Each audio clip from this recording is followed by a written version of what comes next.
Assalamualaikum warahmatullahi wabarakatuh. Baiklah teman-teman, kembali kita belajar kimia. Jadi untuk pertemuan kali ini diharapkan setelah akhir pembelajaran nanti teman-teman bisa menjelaskan konsep laju reaksi berdasarkan kesamaan reaksi.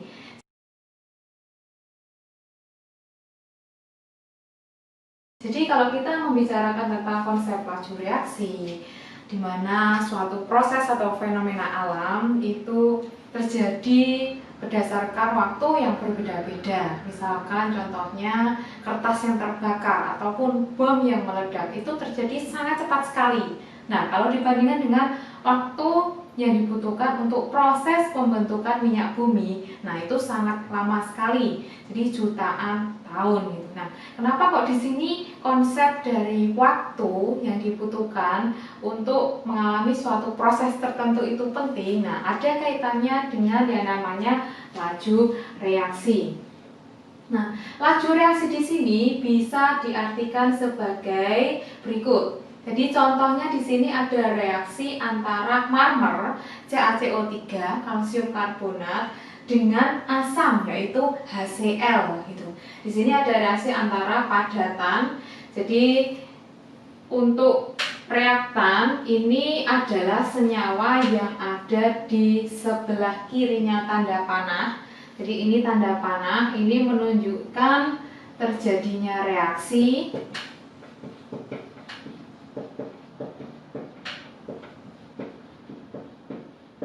Untuk senyawa yang ada di sebelum tanda panah, ini namanya reaktan.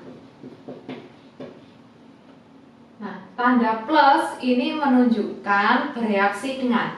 Jadi, batu marmer dengan rumus kimia CaCO3 atau kalsium karbonat ini bereaksi dengan asam kuat yaitu HCl gitu, fasanya aquos, menghasilkan CaCl2 plus gas karbon dioksida plus H2O. Nah, jadi dari dua reaktan di sini dihasilkan 3 produk, yaitu CaCl2 aquos, kemudian gas CO2 dan air. Nah, konsep laju reaksi di sini bisa diartikan sebagai pengurangan dari reaktan,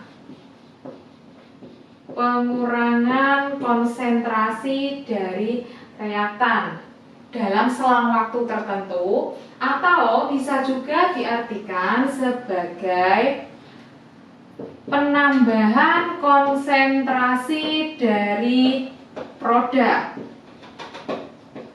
dalam selang waktu tertentu. Nah, sehingga pada reaksi ini CaCO3 plus 2HCl menghasilkan CaCl2 plus CO2 plus H2O. Bisa didefinisikan laju reaksi itu sebagai yang pertama adalah pengurangan konsentrasi dari reaktan. Di sini ada dua reaktan, ada CaCO3 dan ada HCl. Nah, sehingga bisa dituliskan sebagai pengurangan konsentrasi dari CaCO3. Nah, teman-teman, untuk bahasa laju reaksi, ketika kita menyebutkan konsentrasi bisa dilambangkan dengan kurung yang seperti ini. Jadi pengurangan, ini bacanya pengurangan konsentrasi dari CaCO3 dalam selang waktu tertentu. Nah, harus ada kata dalam selang waktu tertentu. Nah, itu yang pertama. Kemudian yang kedua, karena di sini ada dua reaktan, konsep laju reaksi pada reaksi ini bisa diartikan sebagai pengurangan konsentrasi dari HCl dalam selang waktu tertentu. Nah, selain itu juga bisa diartikan sebagai penambahan konsentrasi produk.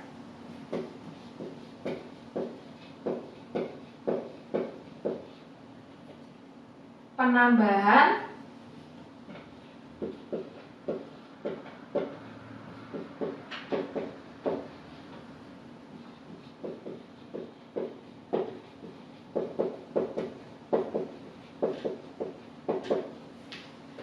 penambahan konsentrasi CaCl2 dalam selang waktu tertentu, atau juga bisa diartikan sebagai penambahan volume gas CO2 dalam selang waktu tertentu, atau pada selang waktu tertentu juga boleh, atau penambahan larutan H2O dalam selang waktu tertentu. Nah, jadi di sini konsep dari laju reaksi bisa didefinisikan sebagai pengurangan konsentrasi dari reaktan. Nanti bisa tergantung dari fasa dari reaktan. Kalau di sini fasanya padatan bisa disebut sebagai volume. Jadi pengurangan volume CaCO3 itu juga bisa, atau penambahan konsentrasi dari produk. Nah, itulah definisi secara umum dari laju reaksi. Dan karena di sini kita menggunakan senyawa sebagai acuan, pengertian seperti ini disebut sebagai laju reaksi terhadap. Nah, karena fokusnya ada di konsentrasi salah satu dari baik itu reaktan maupun produk. Nah, ini berarti pengertian dari konsep laju reaksi terhadap.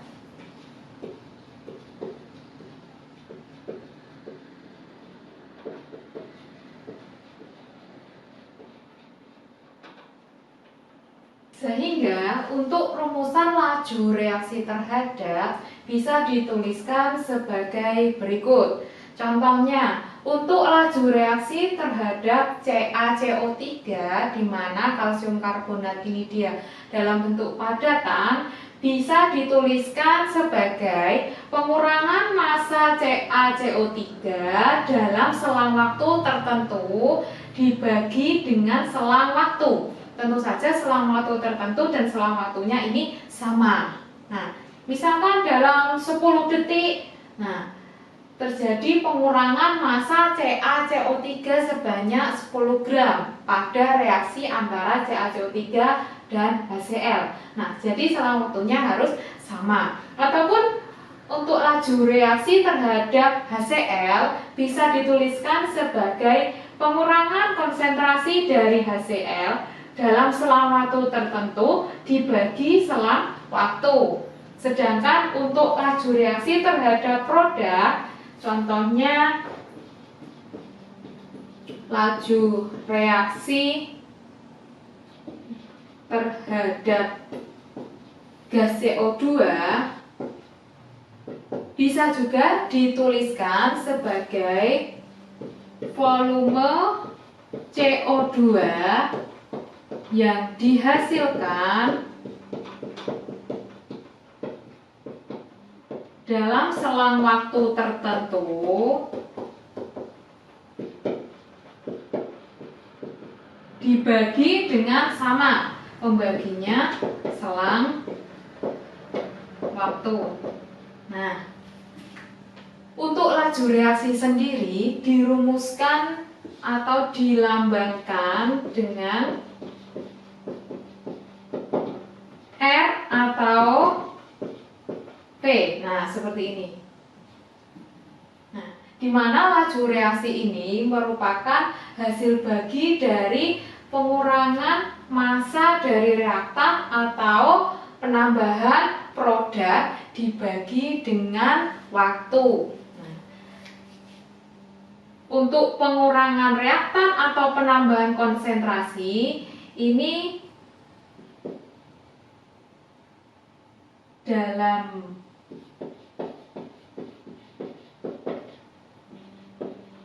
satuan molaritas atau biasa disingkat dengan M besar, sedangkan untuk waktu ini dalam sekon atau detik, atau biasa dilambangkan satuan internasionalnya adalah S kecil. Nah, sehingga satuan dari laju reaksi adalah molaritas per sekon, karena laju reaksi merupakan hasil bagi antara konsentrasi pengurangan reaktan atau konsentrasi penambahan dari produk dibagi dengan waktu tertentu. Jadi selang waktu tertentu. Nah, atau bisa juga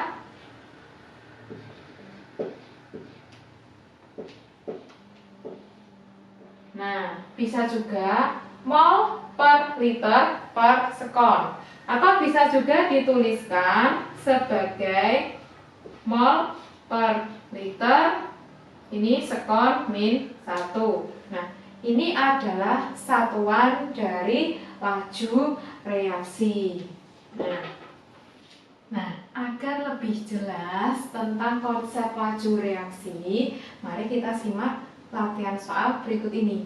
Contoh di sini ada reaksi antara CaCO3, masih sama reaksinya, antara batu marmer dan asam HCl menghasilkan CaCl2 plus CO2 plus H2O.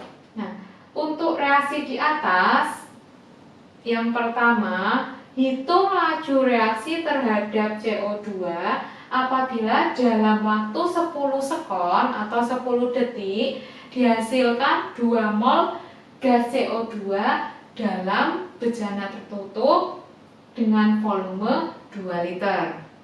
Nah, untuk mengerjakan soal ini, pertama-tama teman-teman semuanya kita harus identifikasi dulu apa yang di sini diketahui. Sehingga bisa kita tuliskan diketahui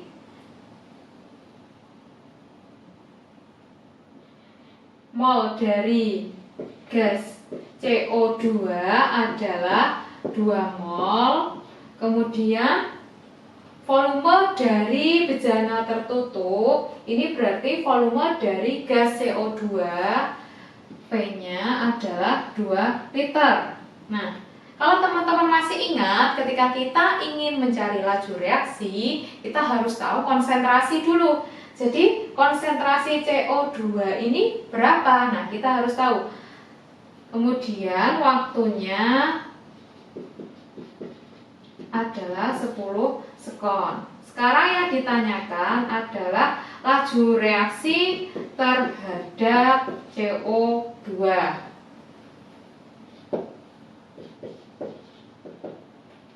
Nah, ketika kita ingin mencari laju reaksi terhadap CO2, kita cari dulu konsentrasi dari gas CO2, di mana konsentrasi atau M, masih ingat rumusnya teman-teman, yaitu N per V, di mana di sini N adalah mol, kemudian V adalah volume, sehingga bisa kita masukkan dari data yang diketahui, yaitu 2 mol per 2 liter. Berapa ini hasilnya teman-teman?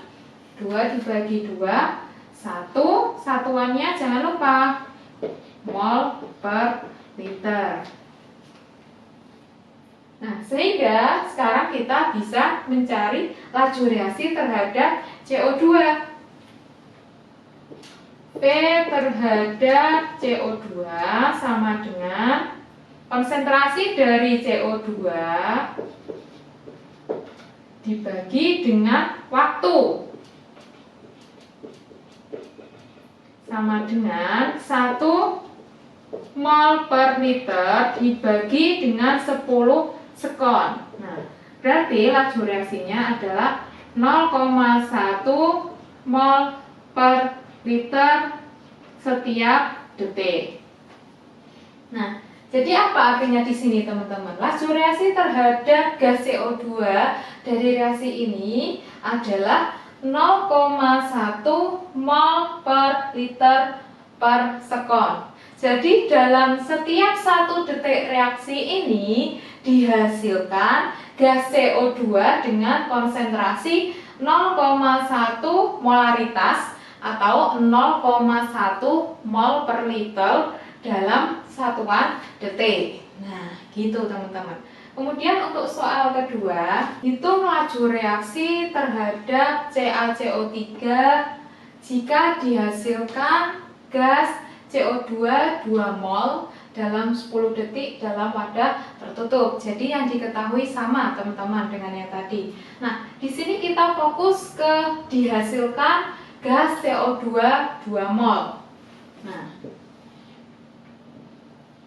dari konsep persamaan reaksi dan koefisien reaksi yang teman-teman dapatkan di kelas 10, kita sudah belajar bahwa ketika kita ingin menentukan masing-masing mol dari reaktan ataupun produk yang bereaksi, kita bisa lihat dari koefisien reaksinya.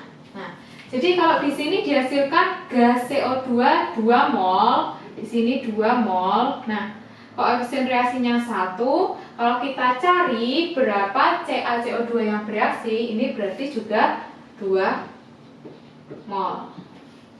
Nah, sehingga laju reaksi terhadap CaCO3, di mana CaCO3 ini adalah suatu padatan. Nah, bisa dituliskan sebagai 2 mol CaCO3 yang bereaksi dibagi dengan selang waktu, yaitu 10 sekon. Nah, berapa ini teman-teman? 0,4 mol per sekon. Nah, jadi ini adalah laju reaksi terhadap CaCO3. Kalau hasilnya adalah 0,4 mol per sekon, ini artinya apa, teman-teman?